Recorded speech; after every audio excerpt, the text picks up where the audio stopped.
19 મિનિટનો MMS viral થયો એ તમને બધાને ખબર છે અને એમાં કંઈ એવું અસામાન્ય હતું જ નહીં કે જે જોવા માટે લોકો તડપી રહ્યા હતા. કેમ?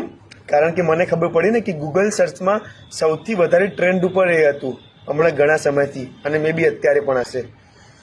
જો તમે સંભોગને જસ્ટ સેક્સ માનતા હોય, તમે ખાલી એક સ્ત્રી અને પુરુષ એકબીજા જોડે એવું કંઈ કરી રહ્યા છે જેને તમને જોવામાં મજા આવે છે એવું માનતા હો, તો તમારા માટે એ એમએમએસ હાસ્યનો અથવા મજાનો વિષય હશે.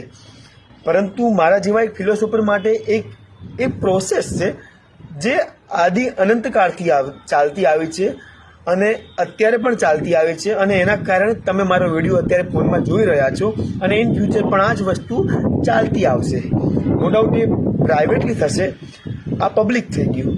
અને શું તમે પ્રાઇવેટલી પબ્લિક વિડીયો નથી જોતા?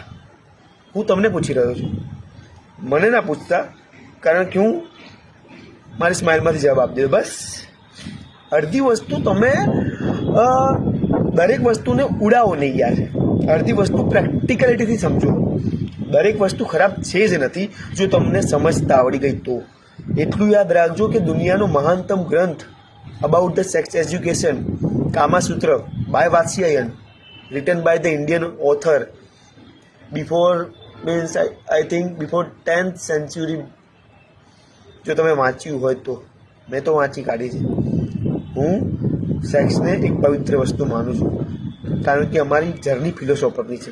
અમે ખરાબ ક્યારે નથી માનતા. નો ડાઉટ હવે પબ્લિકલી કરવું, પ્રાઇવેટલી કરવું, એ ડિપેન્ડ્સ ઓન ધ સબ્જેક્ટ્સ. એ દરેકના જીવનનો પર્સનલ અને અંગત સવાલ છે.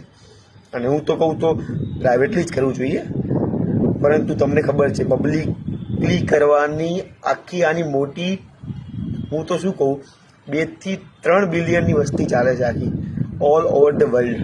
અને તમે એમાં સામેલ હશો જ, જોવામાં, નહીં કે વિડીયોમાં. ખોરાબ મેં કંઈ નથી કીધું, પણ તમને લાગી જરૂર જશે, કારણ કે તમે બધા ઇમોશનલ માણસ છો ને. હું પ્રેક્ટિકલ છું. સત્ય હંમેશા એવી રીતે બોલી જઈશ જે તમને એવું લાગશે કે ના બોલવું જોઈએ, પણ હું બોલી જઈશ, કારણ કે મારું કામ જ છે સત્ય બોલવું.